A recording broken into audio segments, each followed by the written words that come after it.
everybody. This is Carol Maletta. Welcome to the Parenting 411 podcast, where we share information parents need from sources they can trust.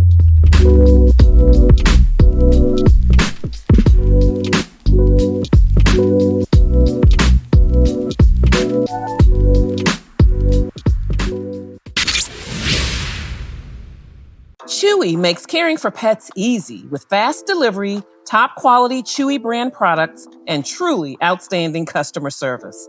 The site is packed with everything pet lovers need, from food to toys to everyday essentials, all at great prices. Friends and family always tell me how simple Chewy makes their lives, from quick shipping to friendly support. If you're shopping for your favorite animals, Chewy's got you covered every step of the way. So listen, I wonder if you ever caught yourself thinking about, hey, I was going to parent differently, but now I hear myself saying the same things my mother said. And if that's you, then you're at the right place today, because I have licensed professional counselor and intuitive healer, Marsha Evans, and she's joining us to talk about what it really means to let your child evolve into who they are, while you gently unravel generations of expectations, shoulds, and family patterns. We'll explore how our own stories live in our bodies, how family systems and generational themes shape the way you react to your kids, and what it looks like to become a cycle breaker at home without trying to be a perfect mom. So I want you to sit where you are and take in this conversation. Thank you so much for joining me, Marsha. Thank you, Carol. I appreciate it. Thanks for having me. Yeah, parenthood, motherhood is not easy. You don't get to reap the benefits sometimes of being a mother until they're like in their 20s. So thank you for having me. Absolutely. And, as moms, we carry so many expectations, and particularly in the DMV area, it is just so competitive. And, you've got grades, you've got behavior, the kids have to act right. We just worry about so many things, their personalities. So what does it practically look like to step back and let your child evolve as their own person and not your project? And also not your second chance, because a lot of parents try to live vicariously through their children and get them to achieve some goals they didn't get to achieve. Exactly. I think the first thing a mother should do is just step back, just breathe, right? I think it's a rat race in the DMV area, and just slowing down. I think the minute a mom gets up, it's checklist. What do I need to do for my kids? What do I need to do for my household? How do I get my kids here? How do they get this best grades? Are their teachers treating them right? Are they acting right in these spaces and these environments? And I think it's really taking a moment to breathe and saying, what am I doing this all for? Who's this for? Why am I a part of this rat race? Is it really beneficial for me and my family and my household? And so I tell a lot of moms is that I talk about science sometimes is the mirroring neurons, right? That if you're not calm, what makes you think that your child isn't, if you are the one that they plug into?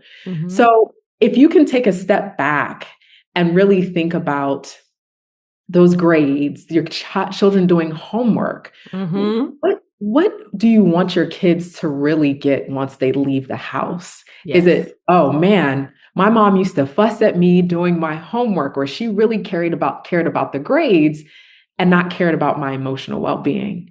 Right. And so sometimes we just need to step back and just breathe. And I tell a lot of moms of go in the bathroom and close the door for 5 minutes. It's real. And so showing up for yourself and really thinking, am I putting something on them that was placed on me, or the expectation wasn't placed on me, but if it was, I would have been different in life. So sometimes people say, my parents didn't really worry about my academics, and I went to this school that wasn't academically challenging. And so they want to push their children to be the top, the cream of the crop, right? And so I want parents and moms in particular to sit back and ask, is the expectation realistic? And also, what are you trying to achieve with your children academically? Is it something because your next door neighbor or the organization you're a part of? Is Mm-hmm. it what they're saying you should be doing? But if it doesn't align with your children, Exactly. That's what I was thinking about. What about your child? right.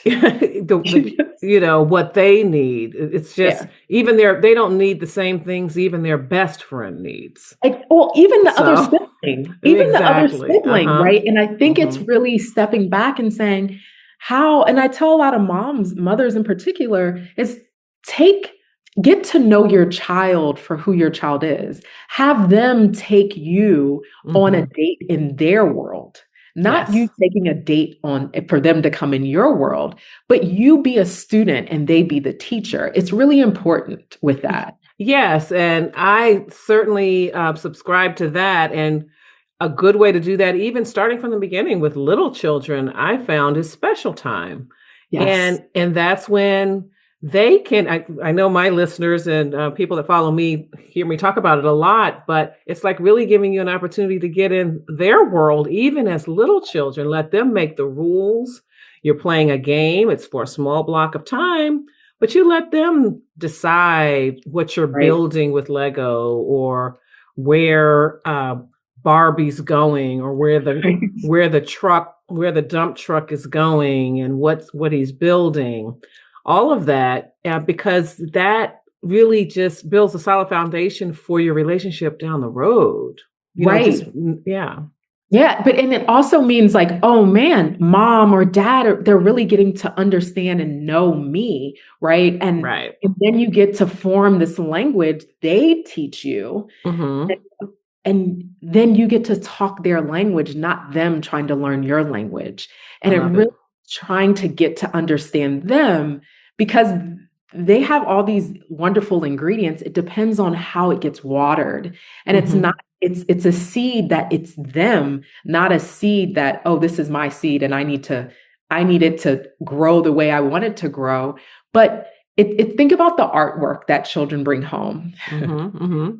And how many times are you going to get a certain piece of art when they're younger that looks the same, but you have to celebrate it like it isn't, Yes. right? Right. It's not the same. And so, how do you celebrate your children for who they are, for that piece of art they bring to the table every time they come home, Mm-hmm. not as what you want it to be, but what it is? And what Yes. they, in their world, that they say, this looks like a tree and this is a giraffe, but you're like, it looks like a tree. How do you jump into their imagination? And that's when you can learn how to start stepping back. And just because somebody that you guys know, people know, their child might be in an advanced class, but what does that really mean? That doesn't have no bearing on your child and your child's development Mm-hmm. because there's so many children in the world, you know. Exactly. I learned this myself. You have to let go of what it was and lean into what it is. Meaning, Yes. let go of that vision that you had of what motherhood was going to be, but lean into what you're really experiencing. So now you work with family systems and you talk a lot about generational patterns. So, what are some common motherhood scripts that women inherit from their moms, their grandmoms, that quietly show up at home until they recognize it and challenge them? So I think that I want to be there for my children. One of those things is I don't want my children to go without, or I always have to show up, or I can't take time off. What about my kids? Mm-hmm. Um, I'll take a break when they're out the house.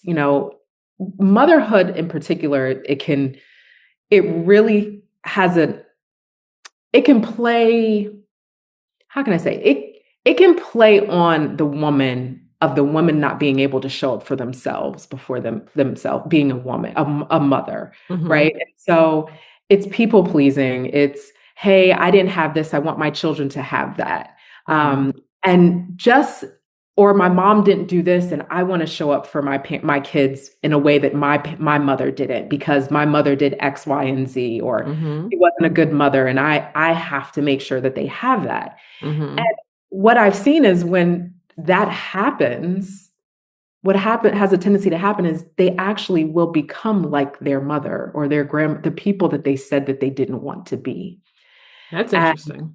yeah, Talk more about that. yeah.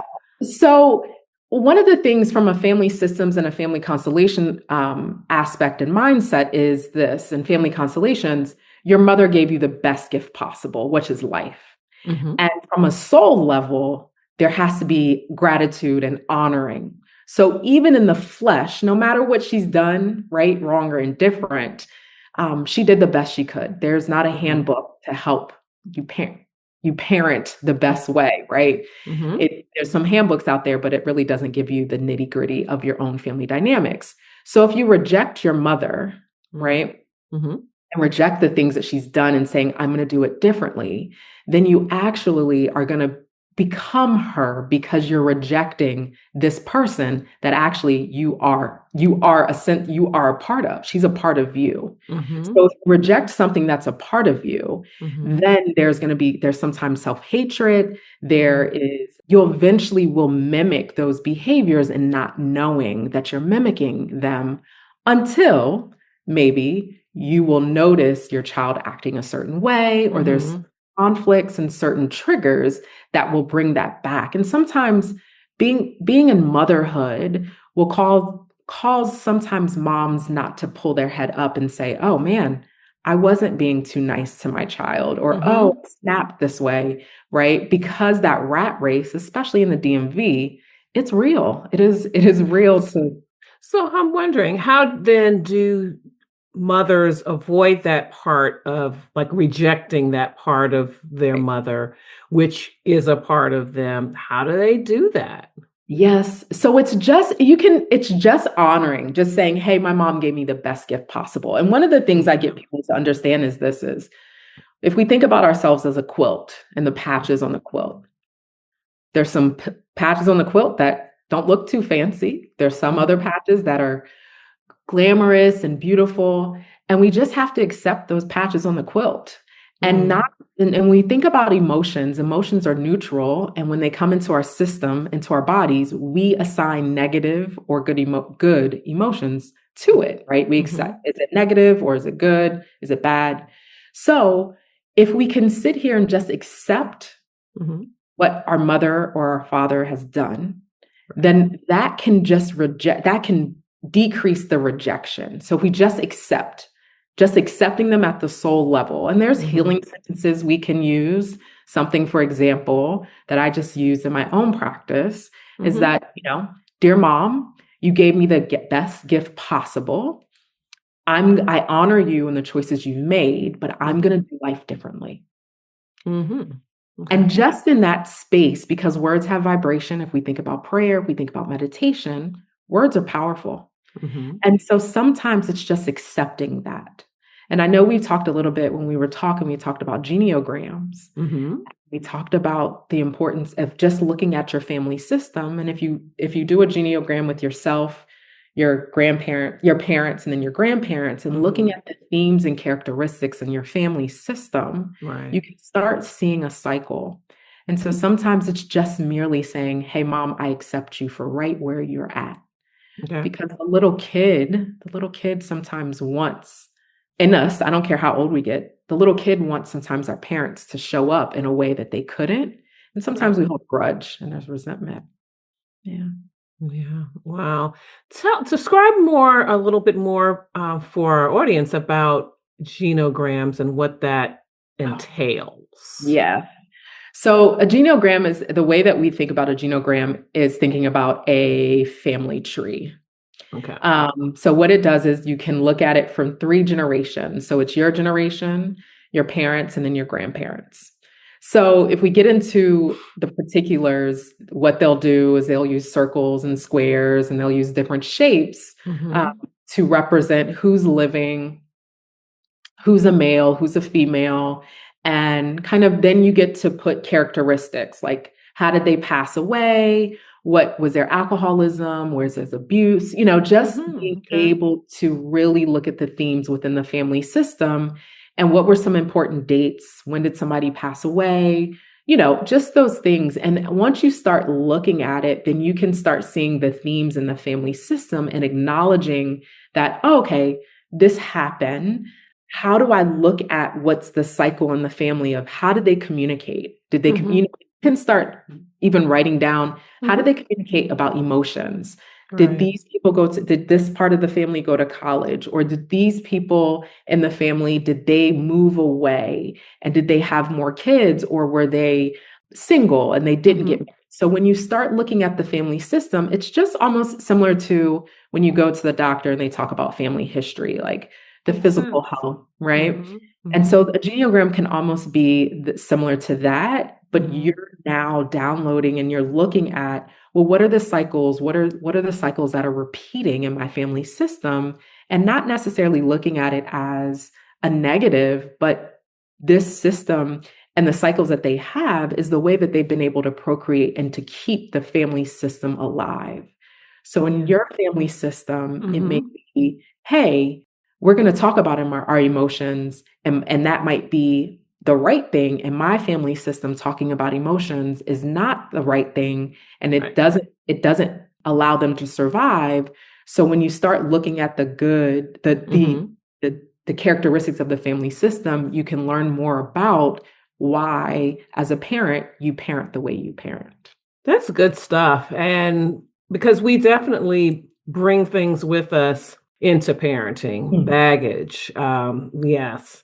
So when you think about moms who have done the work and they recognize there's some patterns, but they struggle with breaking the cycle, but then feeling like, well, that means I think badly about my parents Yes. or their parents for Right. that matter. So, how can they do that, break the cycle, certainly, of what's unhealthy and choose a new way to parent without feeling that guilt and without feeling like they're dishonoring their parents? Yes. Yeah. And so when I think about that, let's think about, I think especially parenting teenagers, it's not easy, right? It can be it can be a difficult thing. And Mhm. sometimes I have to get parents to recognize and realize what were their teenage years like. Okay. And so when you get them to recognize a parent, what were their teenager years like? And then what are their expectations for their teenagers? Are they realistic? And so Mhm. a lot of times what I'll see is parents sometimes jealous, not Mm. conscious of it, but jealous of their child or resentful because their child didn't navigate a situation a certain way Mhm. because they have all these resources. And so the thing that I tell parents and I tell moms in particular is being really transparent with your children. They're human beings, Mhm.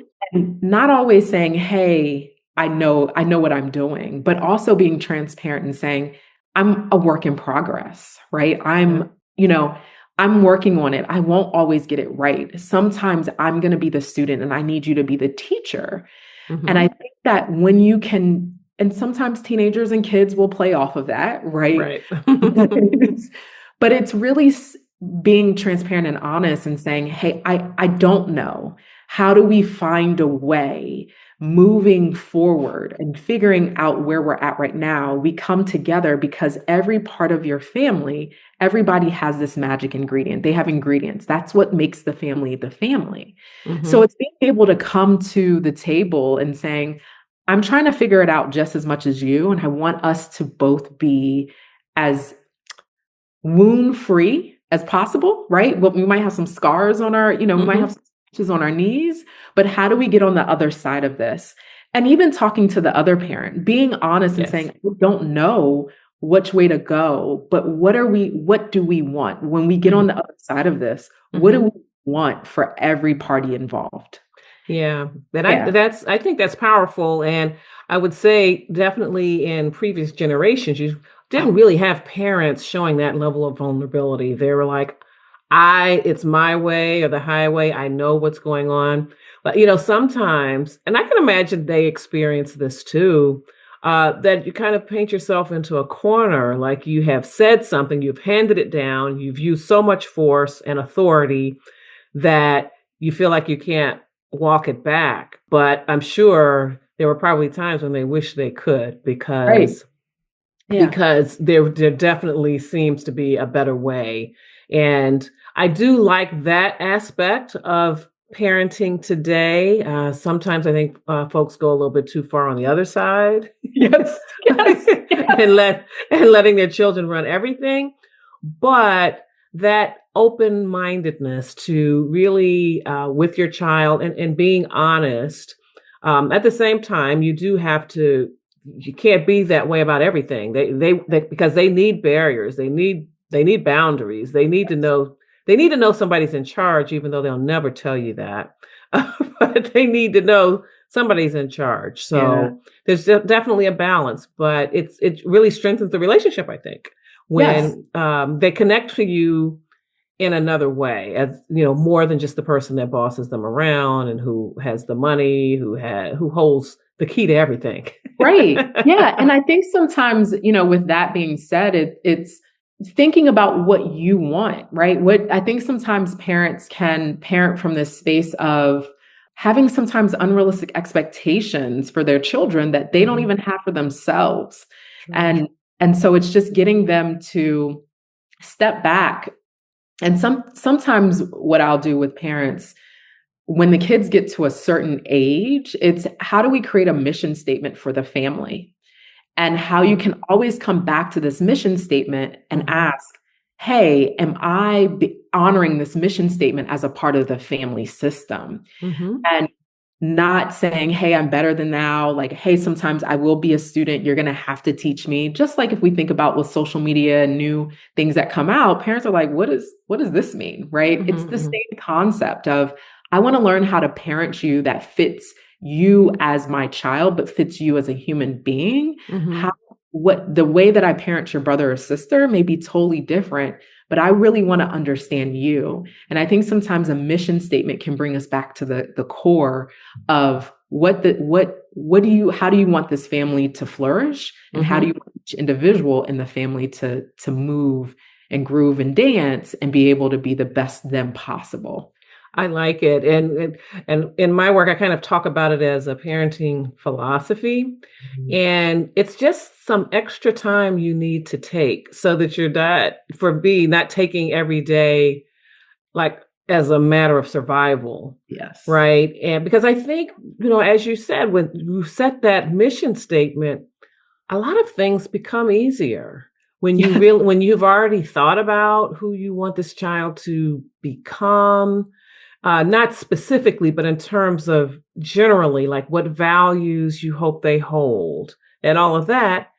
Then some of the questions that you have today about how you need to parent, whether they should be allowed to do X, Y, or Z, they become easier. It's not foolproof, but it's helpful. And some parents don't want to think about it like that, I find. I mean, they treat parenting as this thing. You're just supposed to know how to do it. And if you need to read a book or you need a counselor, something's wrong with you. I mean, Right. do you still feel that that's prevalent or that idea? So there's different parts of, so when I think about the DMV and different parts of, it depends on, I've seen people come to counseling and say, hey, I need you to solve this. And they want to get out of the, take themselves out of the equation. Hmm. It's not as much as it used to be. It's not that way, like it in terms of something's wrong with you, go to counseling. Now I think, because of COVID, we've all navigated something that Okay. we nobody has any history of. Okay. And it's producing a lot of first that people don't know how to navigate. And so I think people are looking for answers and understanding Okay. of kind of, well, before COVID, pre-COVID, it was kind of there was a failure to launch. So I would say sometimes 18-year-olds were 14 and 21 Mm. was really 18. And now I think it's different. I wouldn't even call it a failure to launch. I think that we think about COVID and just Mhm. life for people and for the kids. Death was knocking at the door for everybody in a different way. And Sure. know how I would feel as a kid, like knowing that was happening, right? So there, Mhm. from a biological standpoint, cortisol and all that stuff it's they've had stressors that you and I have not had at that age, right? Yeah. Yeah, I can't even imagine. Hey, Mama, I get it. I remember those early days of motherhood, feeling totally outnumbered and out of my depth with my twin boys. Mother's Work, Pearls of Wisdom and Gems for My Journey is the book I wish I'd had back then. In my mini motherhood memoir, I share the real, unfiltered moments, from overwhelm to breakthroughs. Along the way, I discovered 7 guideposts that helped me find my footing, and I think they'll do the same for you. And guess what? I'm giving the book away free. Just head to mothersworkthebook.com to grab yours. Just pay shipping and handling, and also get your hands on some wonderful bonuses. You don't have to do this alone. Let's walk this journey together. That's mothersworkthebook.com. Can't wait for you to read it. Yeah. And so I think parenting has taken a different route. And I think parents are raising their hand differently and saying, hey, I don't know. And I think Okay. they're coming into counseling different. And also the kids are asking for it at a younger age. That's Yeah. good to hear. Yeah, that's good to hear, and I hope that, that makes people who are listening and watching feel more comfortable if they are at that place where they feel like hey, I need a little help here. I want to be doing this a little bit better. I want to feel more confident. So that's good to know. Now, when you think about, like COVID and, the pandemic was certainly an extreme situation. I also want to think back to just typical development and typical evolution of children and how they start to push back, whether Yeah. it's about school, their identity, friendships for sure as they get older, and rules and boundaries. And so, how can a mom tell the difference between my child is being difficult? They're just for the sake of being difficult, they're pushing back. To my child is actually evolving, and like maybe we need to take a look at how we're operating as a family because Yeah. they might be on to something. Right. Yeah. And so, it kind of goes back to what we spoke about a little bit earlier is, sitting down, how to get to know the language and the personality of your child, Hmm. kind of from day one, as, when they're playing, how can you sit and learn what your child enjoys? What do they usually gravitate? So when I actually will sit back and talk to parents, I will say, tell me a little bit about your, the development of your child socially. What did they gravitate towards? And then Hmm. they start telling me the stories. And then we get to this particular developmental stage. And Hmm. I'll say, well, what's different? What's different now? And they're like, nothing. And I said, okay. So sometimes I get people to go back in their baby books, like their child's baby books, and just look at pictures. And so then stories can come up. And I'll say, so are they being difficult or is this their personality? Right. And 9 times out of 10, it is their personality. It's not Hmm. being difficult. And so I Hmm. think what happens is parents have a tendency to forget, especially at certain developmental stages, Hmm. who their child really is versus Right.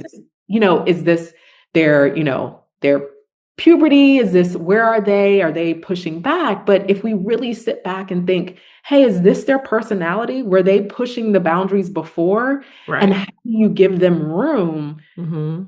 to push a boundary in a healthy way? Yes.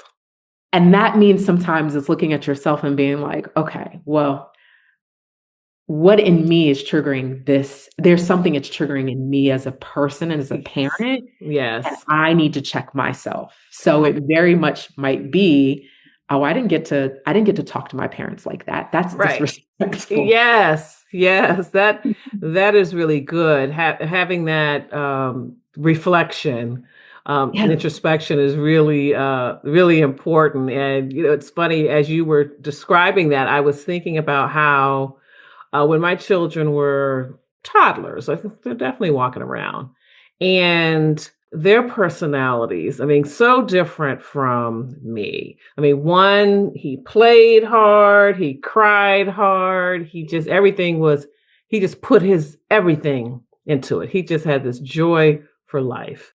And then my other son was more laid back, more quiet, more observant. He really takes in the situation. And at the same time, I have my agenda for the day, things we've got to get done, where we've got to go, and all this other stuff. And so one day I just sort of had the epiphany that all of these are good qualities in each of them.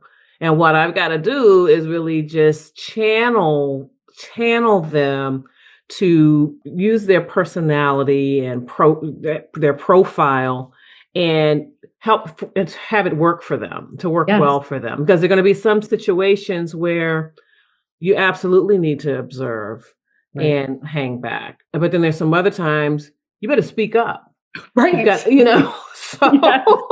so Yeah. that was, they were like my little experiment, in terms of trying to get them there so that their temperaments can work for them. Exactly. It is, and it's that, right? So if we think about the child being difficult, or we think about their social experiments of different friends, and Mhm. you know as a parent of, I don't like that friend. They shouldn't be talking to that person, right? Yes, Or yes. right. And so you can kind of say, all right, you can utilize as an experiment. And it doesn't have to be with that particular friend, but you can give them scenarios, or you can say, hey, you want to go here, but let's Mhm.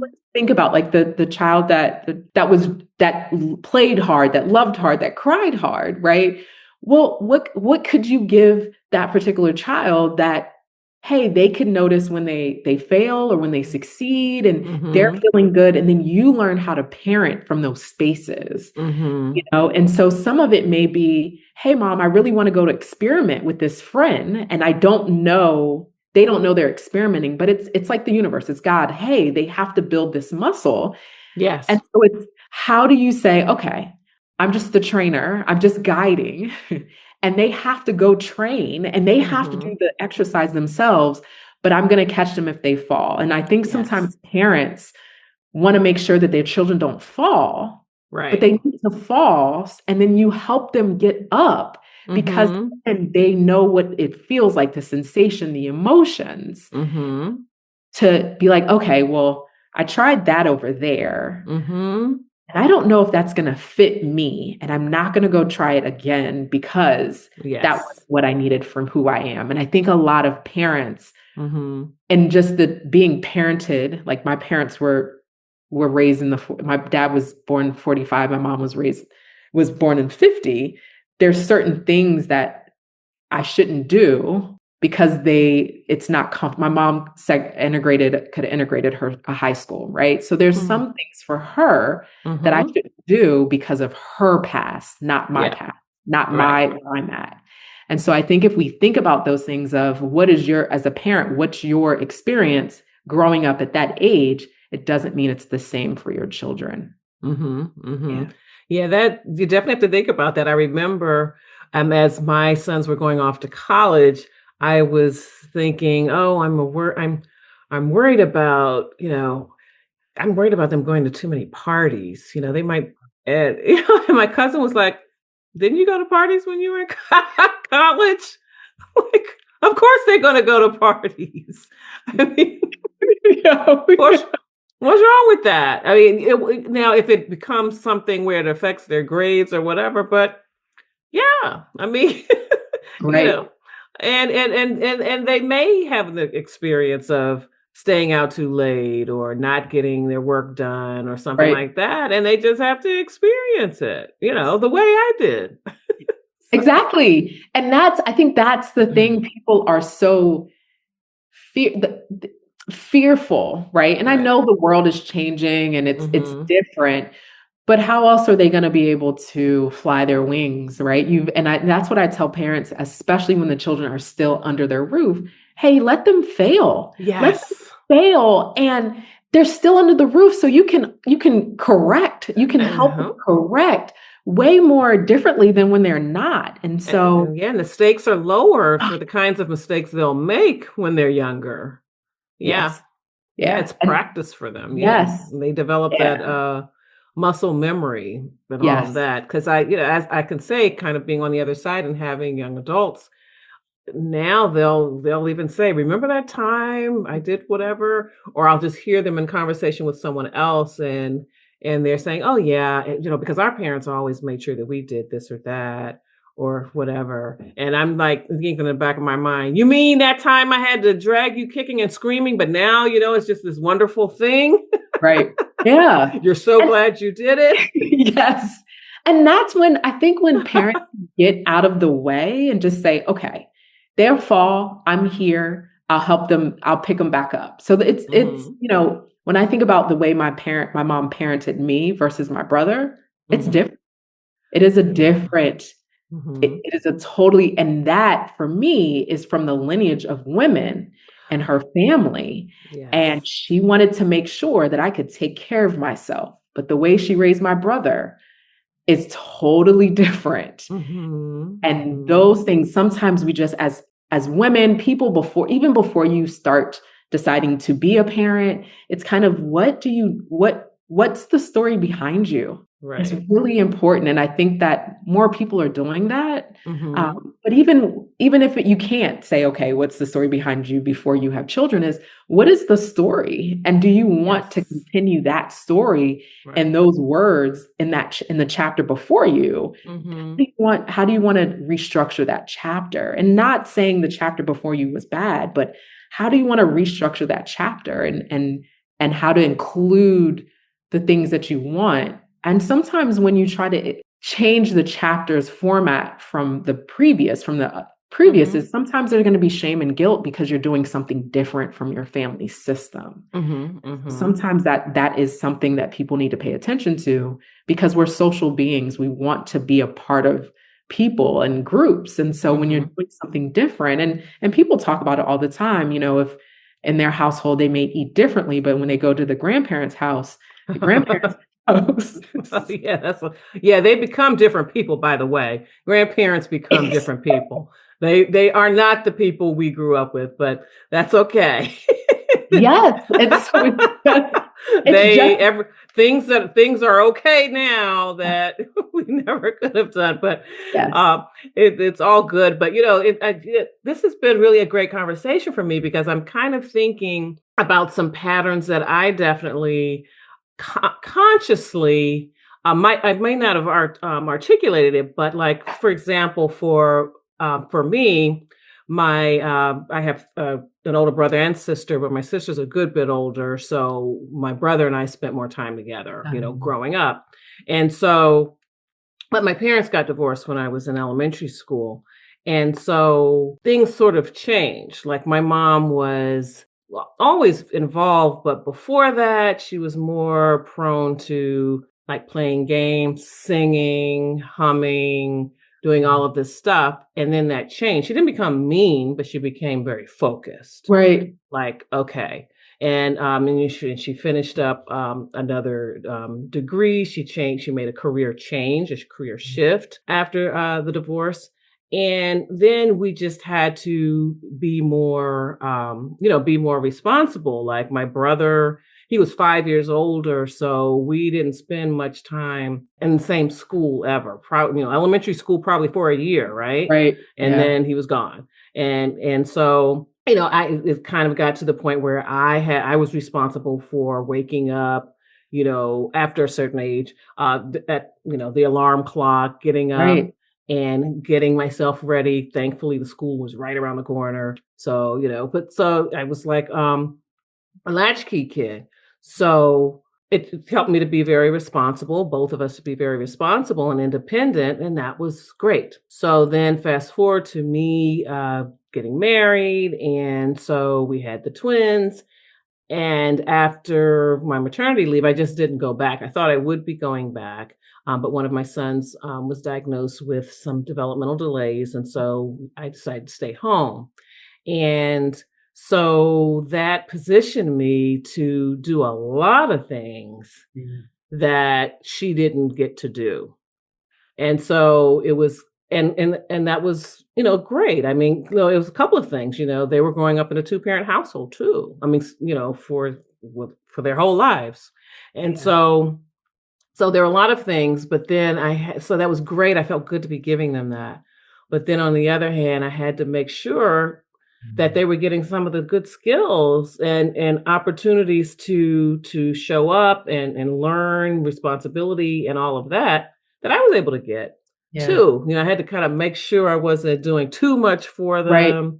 And so so that was a pattern. That was a kind of a pattern that I had to shift. I mean, and Yeah. sometimes, and I only bring that up to say that sometimes it's not always a traumatic pattern. Exactly. It's Yep. just a way of operating, and it's just a way of just honoring, you know, that's just the way it was. I mean, it's not like my mother, wasn't a good mother anymore. She was just a different mom because she Right. had to be. Yeah. And I Mhm. think that like taking that, right, when you said your agenda, and if we think Mhm. about it, Carol, you've been having an agenda for a long time Mhm. because of the shift with mom and everything, and thinking about how successful that agenda was to get yourself up and make sure that you're self-sufficient in that way because the roles have changed in the house. But Mhm. then when you're a parent of like, hey, I had this agenda, but I had these kids that Mhm. different type of personalities,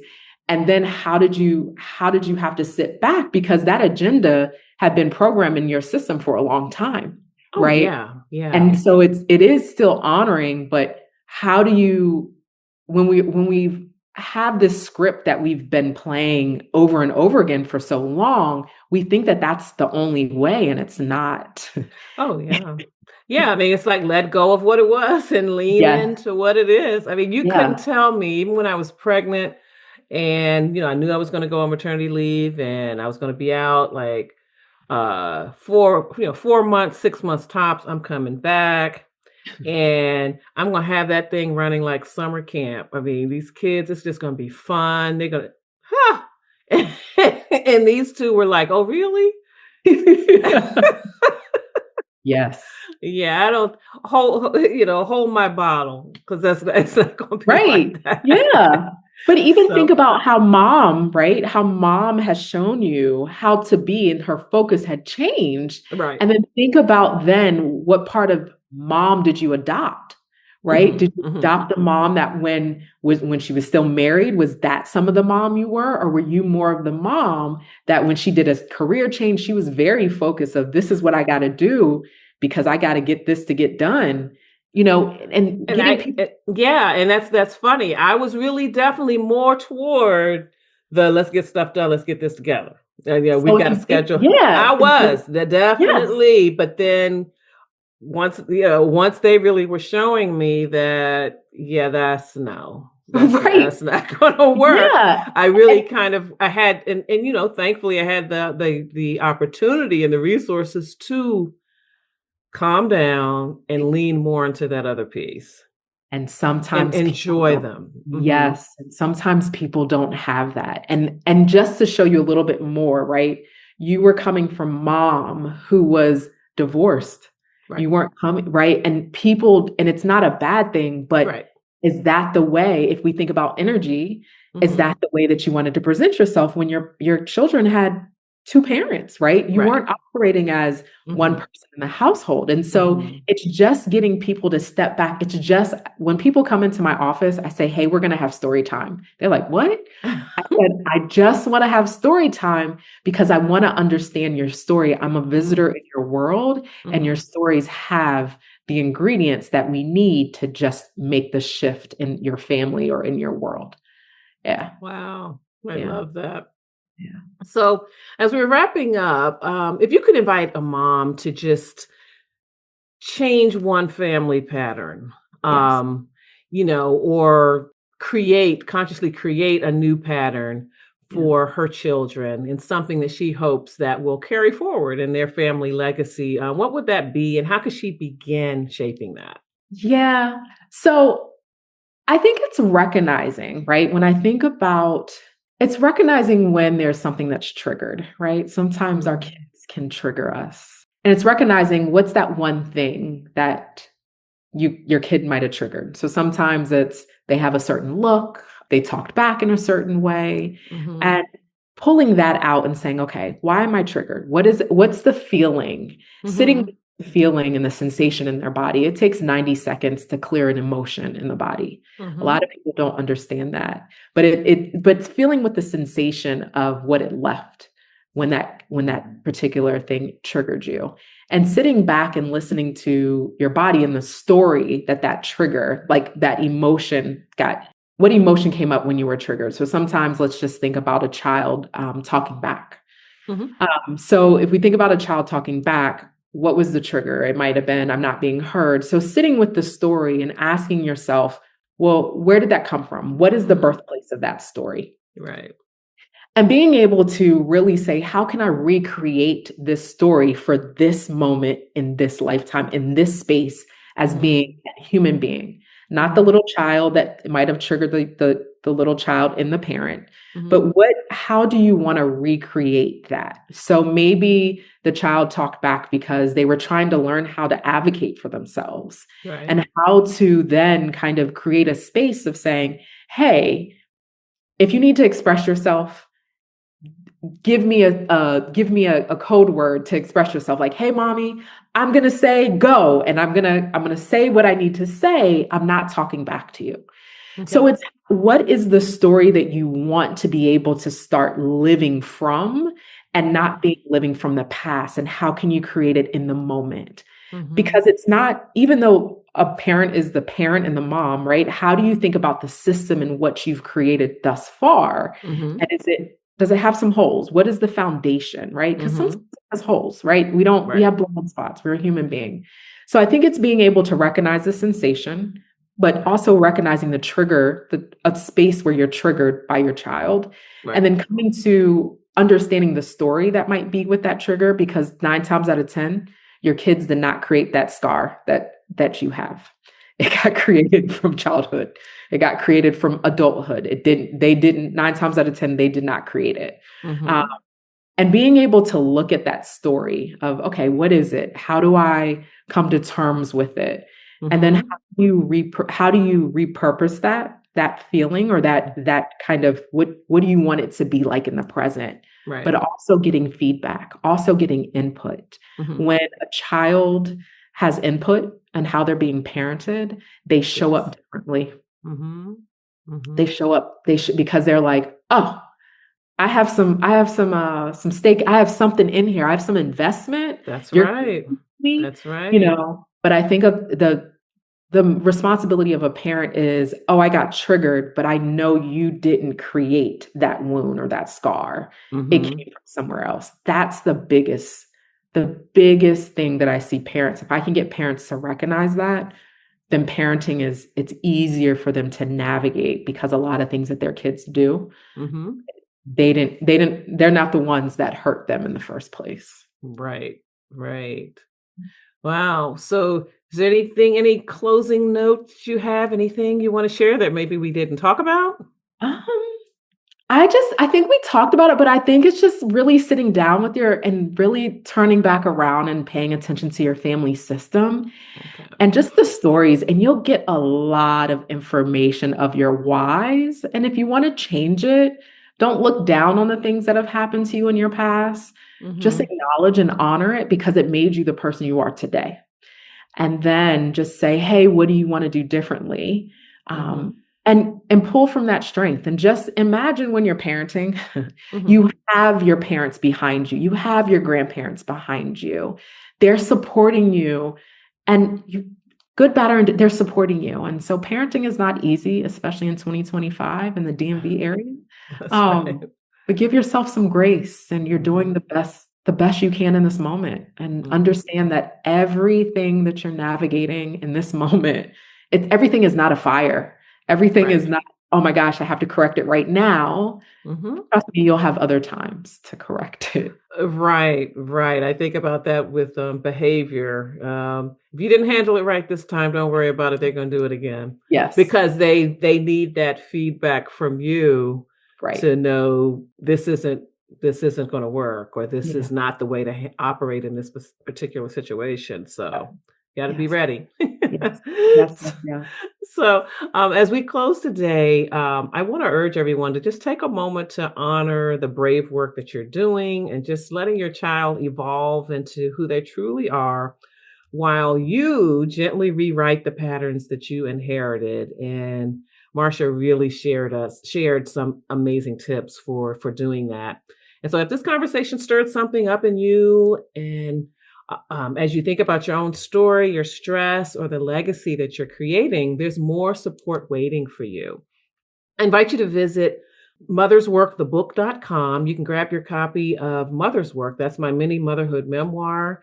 And you can just keep exploring how you can show up as the intentional, healing, cycle breaking mom that your family needs without losing yourself in the process. So I thank you for coming to talk with me today, Marcia, and I thank everyone for listening or watching.